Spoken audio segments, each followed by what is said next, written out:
¿Escuchaste del Plan México? Este anuncio que hizo la presidenta Claudia Sheinbaum, que va a ser la gran apuesta de este gobierno. ¿En qué consiste? ¿Cuáles son sus metas? Aquí te contamos todo. Esto es Luchadores al Micrófono, un espacio de la agencia de noticias Amexi, en donde te traemos la información, la nota, el debate y todos los chismecitos que tienen que ver con los trabajadores de este país. Yo soy Florentino López. Yo soy Adriana Urrea. Y esto es Luchadores al Micrófono.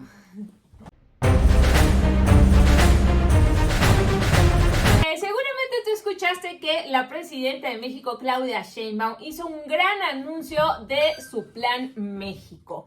¿De qué se trata este? Pues resulta que además fue en el Museo Nacional de Antropología, con bombo y platillo, se hizo grandes personalidades acudieron a la presentación de este famoso Plan México.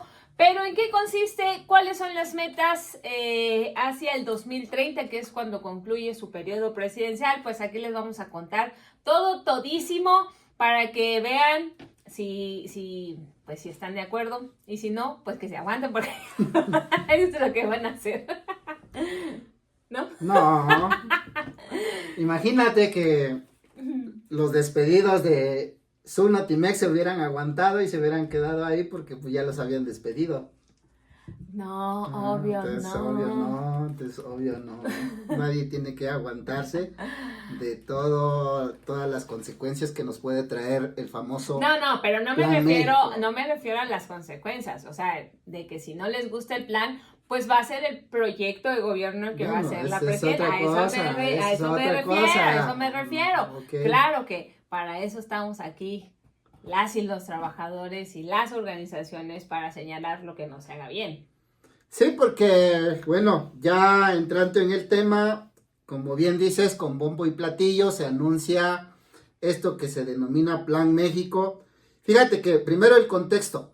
Se anuncia días antes de que se terminen los foros en donde supuestamente se está consultando a la sociedad en general para la construcción del Plan Nacional de Desarrollo 2025-2030. ¿Qué significa eso? Entonces el Plan México es otro Plan Nacional de Desarrollo, va por aparte, en contra. Dos, ¿dónde quedarían las opiniones de los supuestos consultados en una serie de foros que justo hemos hablado también, hemos reportado en Amexi y hemos hablado en este espacio? Y por otro lado, ¿dónde quedaron los famosos 100 compromisos que la candidata Claudia Sheinbaum hizo en campaña para los 36 millones de votantes? Y entonces, como que todo esto, en lo particular, no sé cómo tenga que cuadrar, porque hay unos 100 compromisos que supuestamente debe de cumplir. Hay una consulta para realizar un plan nacional de desarrollo, pero antes de todo eso se anuncia un Plan México que evidentemente es un plan muy ambicioso para la economía del país. Entonces, ¿cómo está eso? A ver, explícame. Dicen, como dirían la doctores, vámonos por partes. Chiste local para la Ciudad de México. Sí, esos sangrientos. Como diría el descuartizador, ¿no? Vámonos por partes. Pero bueno, a ver, primero, ¿de qué trata el Plan México? Y si tienen todavía dudas, les sugerimos vayan justo a amexi.com.mx, ahí tenemos toda la información disponible. Pero bueno, este es el plan, es la Estrategia Nacional de Industrialización y Prosperidad Compartida, así se anunció, que va a incluir metas específicas de inversión para el año 2030 y polos de desarrollo en 32 entidades federativas. En específico se habla de 12 polos de desarrollo. Fíjense, hablan de una carta de navegación para el desarrollo del país que considera 2,000 proyectos registrados, por una inversión nacional de 277,000 millones de dólares, perdón, inversión nacional y extranjera, de 277,000 millones de dólares. Y según lo que dijo la presidenta Sheinbaum, así textual, el objetivo entonces es seguir haciendo de México el mejor país del mundo. Y bueno, pues en este plan tiene tres metas muy específicas. Primero, está en el top 10 de las economías. Actualmente México está en el lugar número 12 y con eso ya se bajaría al lugar número 10. 2. Elevar el nivel de inversión pública y privada a 29% del PIB. Actualmente es de 24%. 3. Convertir a México en el quinto país más visitado por turistas. Actualmente está en el sitio 6. En realidad se plantearon 13 metas que dijeron son muy claras y ambiciosas para el año 2030, pero digamos que estas tres fueron como de estas principales, ¿no? Y bueno, pues ya también se presentaron cuáles son los 12 polos de desarrollo que están planteados por zona geográfica, desde la región norte, la franja fronteriza, por ejemplo, polos de desarrollo en 300 hectáreas de Nuevo Laredo, el Golfo de California, y así van detallando muy específicamente estos polígonos de desarrollo. Se prevé que haya 100 nuevos parques industriales y bueno, todo esto con sectores estratégicos, que ahí es en donde está el meollo del asunto. ¿Cuáles serían? Textil y zapatos, farmacéutica y dispositivos médicos, agroindustria, semiconductores, energía automotriz y electricidad, química y petroquímica, bienes de consumo y aeroespacial. Entonces, pues resulta que con todo esto va a haber mucho dinero que supuestamente se estará invirtiendo en nuestro país, muchos desarrollos que van a requerir pues de trabajadores especializados en estas industrias, y se supone que pues ahora ya la idea pues es que haya un desarrollo pues supuestamente, ¿no?, más equitativo, porque sabemos que históricamente en nuestro país siempre ha habido un desarrollo económico pues diferenciado, ¿no?, entre el norte, el sur, el centro, y pues se supone que con esto se busca equilibrar un poquito más. Sí, fíjate que este proyecto, como está catalogado, uno de los más ambiciosos, aparentemente porque hay que seguir ubicándolo en el contexto, porque cuando entró el presidente Andrés Manuel López Obrador, México estaba entre el lugar 15 y 14, incluso estaba a punto de pasar al lugar 14, y en un sexenio pasó al lugar número 12, que es el que se encuentra ahorita. Entonces, es decir, de 2 a 3 escalafones en el top de los países con economías más importantes en el mundo, y de alguna manera, por eso digo, es tan ambicioso, pero no tan lejos de lo que se ha logrado por parte de la propia Cuarta Transformación en este periodo. Ahora, de los más de 200,000 millones de pesos que se está planteando invertir, el objetivo es alcanzar la inversión extranjera directa a 100,000 millones de dólares el máximo que ha alcanzado en el periodo anterior de López Obrador había sido hasta 44,000 millones, luego bajó hasta 33,000 millones de dólares. Entonces, bueno, esto por una parte es importante. Ahora, cuando se habla del desarrollo equitativo, es importante, muy importante para mí señalarlo, porque en realidad, cuando vemos quiénes eran los representantes que estaban ahí en el Museo Nacional de Antropología e Historia, yo no vi a los representantes directos de los 36 millones de votantes de la presidenta Claudia. Aquí, quienes estaban ahí eran los 32 secretarios de Economía de las entidades federativas, 1. 2, todos los representantes de las cámaras patronales de este país, empresariales. 3, todas las cámaras empresariales locales de este país. Entonces, cuando nos dicen que habría un desarrollo más equitativo, precisamente lo que yo noto ahí es que se está hablando de la participación de los empresarios de manera más equitativa en este, como se diría, en el pastel que se está queriendo repartir.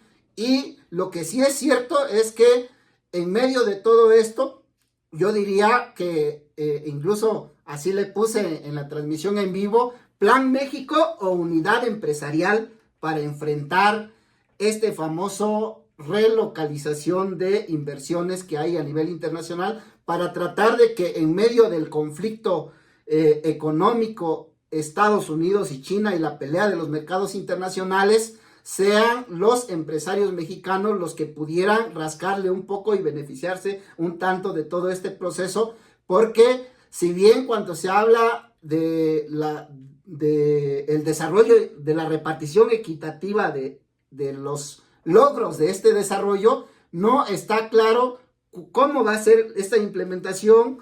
Y lo que sí está muy claro es que habrán incentivos para las inversiones extranjeras. Lo que sí está claro es que se promoverá incentivos para los empresarios nacionales. Lo que sí está claro es que se va a reducir la tramitología para que tanto inversiones extranjeras como inversiones nacionales puedan aterrizar de manera más específica, de manera que se dice que el día viernes, de hecho, va a presentar la presidenta el viernes 17, bueno, este 17 de enero va a presentar la presidenta una iniciativa precisamente para los incentivos fiscales que va a tener la inversión, y que incluso adelantaron a decir que serían parecidos a los del corredor del Istmo de Tehuantepec, el corredor interoceánico del Istmo de Tehuantepec, que finalmente,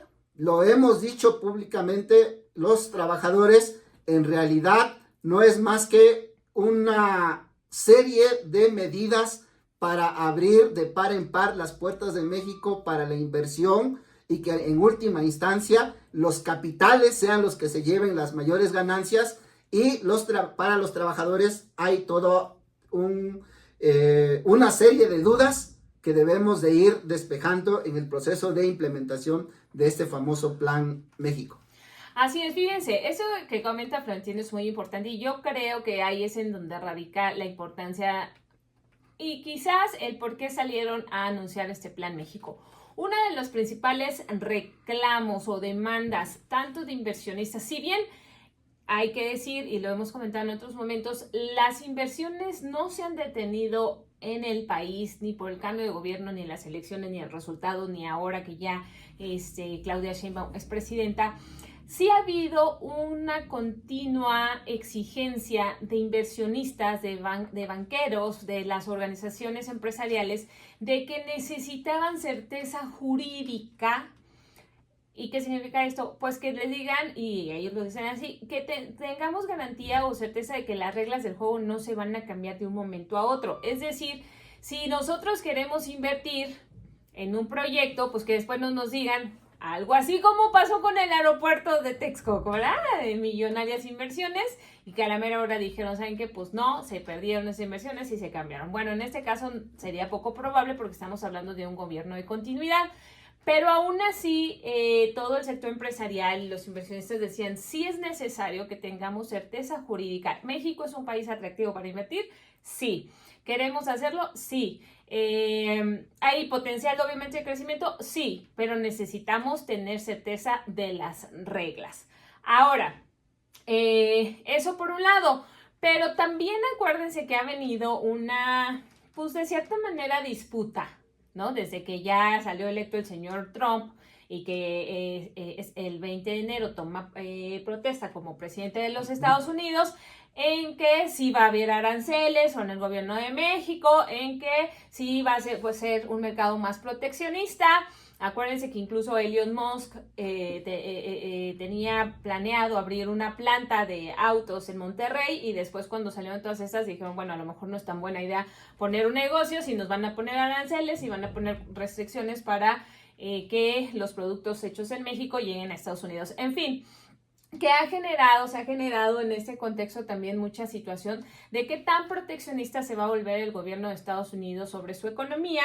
Y también me parece que es una manera de que el gobierno mexicano diga, pues no se preocupen, nosotros seguimos siendo un buen destino de inversiones, pese a que tengamos estas diferencias, porque una de las consideraciones del Plan México es también que, ¿cómo se le llama esto? Se me fue la palabra, pero de que se empiecen a sustituir las importaciones por productos hechos en México.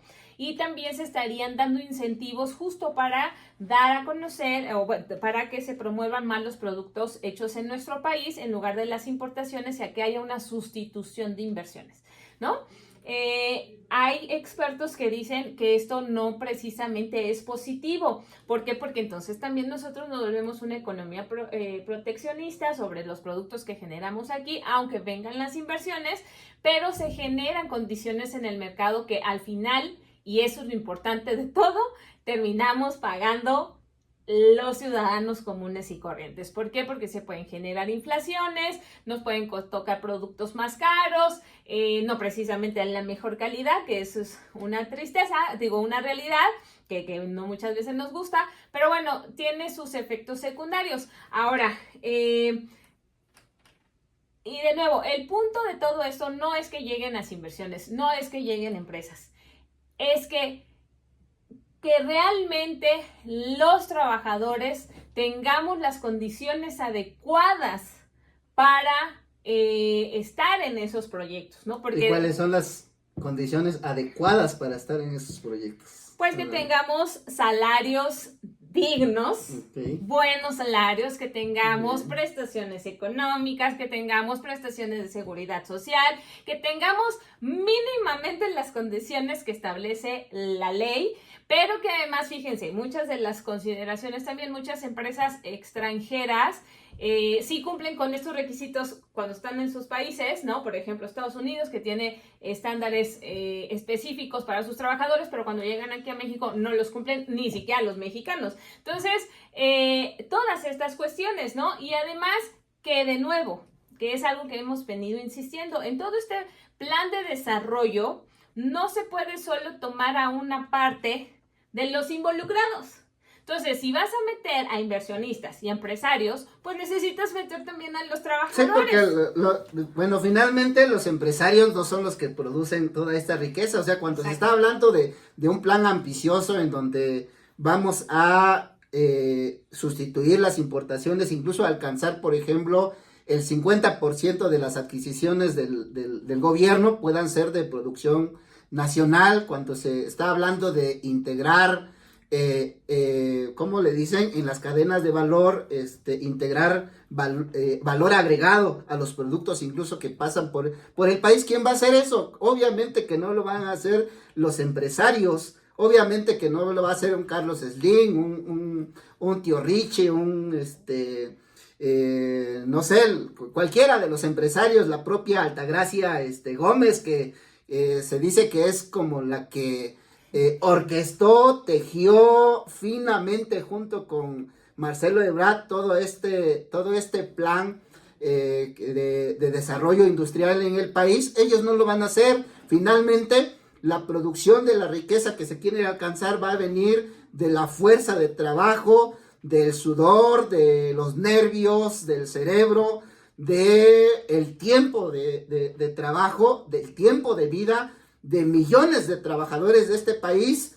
Y se presenta un plan en donde ni siquiera se toma en cuenta la opinión de no digamos de todos los trabajadores, ni siquiera de ese sector pequeño, organizado, que no rebasa del 11%, no sé, de los trabajadores de este país que está organizado en sindicatos, ni siquiera de una pequeña parte de los trabajadores de este país se toma en cuenta. Entonces, yo creo que es importante que tanto el pueblo, porque la otra parte se viene sobre los recursos naturales, incluso uno de los últimos temas que se está hablando es el tema de la minería, por ejemplo. Incluso ya no se está hablando como supuestamente uno de los principios de la 4T era prohibir la minería a gran escala, a cielo abierto, que ya se había venido planteando. Ahora lo que van a volver a presentar una reforma a la ley minera en donde se va a modificar incluso para que pueda, pues los pueblos decimos, saquear los recursos mineros de este país. Entonces, una serie de cambios va a venir tras este plan, que no suenan tan igual de optimistas como las palabras de la presidenta de la empresaria Altagracia Gómez o del secretario de Economía Marcelo Ebrard, ni tan emocionantes como estaban los empresarios. Yo digo, ese 1% que ostenta la riqueza de este país, justo es el que estaba reunido ahí en el Museo de Antropología cuando se presentó este llamado Plan México. Así es. Y bueno, pues ya les vamos a ir dando detalles de todo esto. Vamos a ver en qué terminan incluso en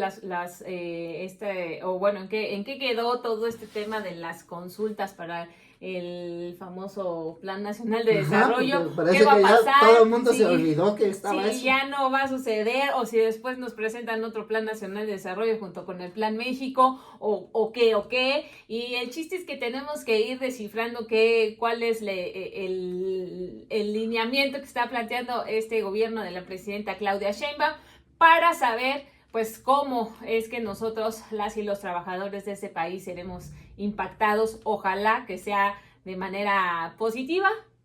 Y pues si lo no, va a hacer lo en la medida, señalaremos. y vamos a llamar a continuar luchando, porque en última instancia, sea cual sean las consecuencias económicas, macroeconómicas de este plan, lo que para los trabajadores es cómo eso realmente es posible que se refleje o no en el salario, en la vida diaria de los trabajadores, tanto del campo como de la ciudad. Como tú dices, nos dice siempre, ¿no? Las personas comunes y corrientes como nosotros. Común y corriente. No, comunes y corrientes como nosotros, ¿no? Ajá, entonces, de a pie, bueno, el pueblo. Estamos hablando del 99% de la población que tiene que trabajar diariamente para llevar la tortilla, la comida a casa, ¿no? Así es. Pues bueno, se nos acaba el tiempo. Esos temas, es que nos busca Sí. la platicadera. Luego, Sí, bueno, el mundo está convulsionando ahora el justo. mundo está convulsionando. ¡Ay! El tema, ya platicaremos del tema de a nivel internacional, lo que está sucediendo. Importante, y otros temas.